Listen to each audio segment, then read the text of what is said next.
The Lady and the Tramp. Lady was a lucky little cocker spaniel. She had everything a dog could want.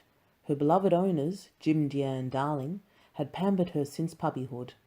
They gave her the tastiest tidbits to eat and the softest bed to sleep in, and they showered her with lots of love and affection. Lady returned this kindness by waking her master each morning with a gentle lick on the cheek. And while he was at work, Lady stayed close to her mistress, protecting her from possible harm. But one day, everything changed. As Lady told her friends Trusty and Jock, Darling now seemed more interested in the tiny sweater she was knitting than in her faithful friend. Lady's pals quickly put two and two together and figured out that Darling was going to have a baby. "Babies are mighty sweet," Trusty the bloodhound said. "And very, very soft," Jock the Scotty added. "Why, a wee baby is nothing but a bundle of—" "Trouble," an unfamiliar voice chimed in. The voice belonged to a scruffy stranger named Tramp. Though Tramp had no family of his own, he seemed to know quite a lot about babies, and none of it was any good. "Take it from me, Pigeon," Tramp told Lady, "a human heart has only so much room for love and affection. When a baby moves in, the dog moves out." Although Tramp's words worried Lady, she couldn't believe her family would ever be so unkind. And once the baby was born, Lady saw just how wrong Tramp had been. For not only did Lady still have her people's love, she now had one more person to cherish and to protect. Everything was fine until Jim Dear and Darling decided to take a short vacation. "Don't worry, old girl," Jim Dear told Lady before they left. "Aunt Sarah will be staying here to take care of you and the baby." But Aunt Sarah soon made it clear that she did not like dogs at all. To make matters worse, she had brought her two nasty cats along. Lady watched helplessly as they wrecked the living room and terrorized the goldfish and the bird. When the cats headed upstairs, however, Lady sprang into action. She raced ahead to stop them from entering the nursery. The nasty creatures tried to run by her, but Lady stopped them in their tracks with a threatening growl.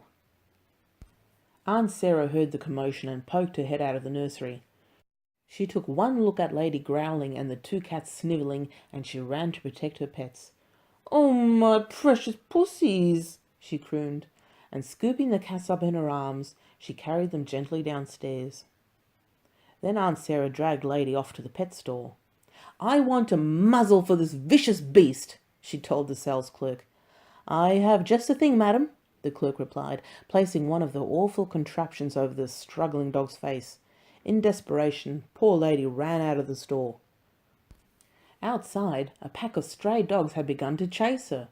Horns blared and tires screeched as Lady raced blindly through the streets, across the railroad tracks and into a strange and scary part of town she'd never been to before.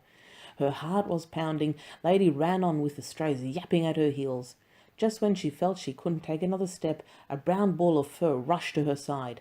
Biting and barking, Tramp fought off Lady's attackers until every last one had turned tail and slunk away. Tramp helped Lady remove the hateful muzzle, and then she told him her tale of woe. "Poor Pidge," he said, when she had finally told her story. "You sure have had a terrible day. What you need is a night out on the town to cheer you up." Tramp led Lady to a quaint little Italian restaurant. There they shared a delicious plate of spaghetti and meatballs, while musicians serenaded them with a romantic tune. After dinner, Lady and Tramp took a moonlight stroll. When they came to a patch of wet cement, Tramp scratched a big heart in the middle and placed one of his paws inside of it. Lady did the same. A silvery moon was high in the sky when the two tired dogs finally snuggled up under a tree and fell fast asleep. When they awoke the next morning, Lady was horrified to realize she had spent the whole night away from home.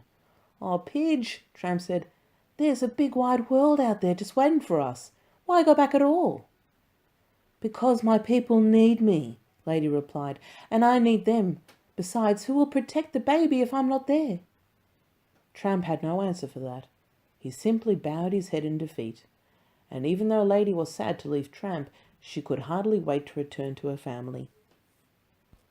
But when Lady got home and angry Aunt Sarah was waiting for her. "I have a special place for you now." Aunt Sarah snapped as she led Lady to a doghouse in the backyard. "This should keep you out of trouble," she said, chaining poor Lady to a stake in the ground. That night Lady was moping around the yard when a big grey rat scurried out of the woodpile, scampered up the porch railing, and darted into an upstairs window. "That's the baby's room!" Lady cried. She dashed forward, but was jerked to a painful halt by her chain. Lady began barking frantically to attract Aunt Sarah's attention. Aunt Sarah finally appeared at the back door, but only to yell at Lady. "Stop that racket!" she said, before slamming the door shut again. Just then Tramp raced into the yard. He had heard Lady barking and had come to help her once more. "There's a rat in the baby's room," Lady said, and with no thought for his own safety, Tramp ran inside to get that rat. Tramp reached the nursery in the nick of time. While the baby lay sleeping in the crib, the rat was just about to pounce. Tramp struck first. Fur flew and furniture fell as dog and rat tore around the room.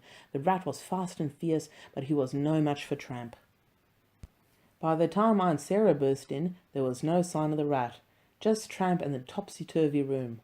Aunt Sarah thought that Tramp had been after the baby, and she quickly called the dog catcher. "Don't you come back, you vicious brute!" Aunt Sarah said, as Tramp was carried off to the pound. As soon as Lady explained what had happened, Trusty and Jock took off after Tramp. They chased the dog catcher through the dark and stormy night. When a taxi appeared out of the fog, the dog catcher's horses reared up and his wagon toppled over. Jim Dear and Darling were in the taxi. They had come home and discovered the rat. It was clear then that Tramp had been protecting the baby, and they went after him. He was a true hero. Jim Dear and Darling decided to take Tramp into their home. "This is where you belong," Jim Dear told Tramp. "You're part of the family now." And soon Lady and Tramp had a family all of their own. 3 pretty puppies who looked just like their mother, and one mischievous scamp who clearly took after his father.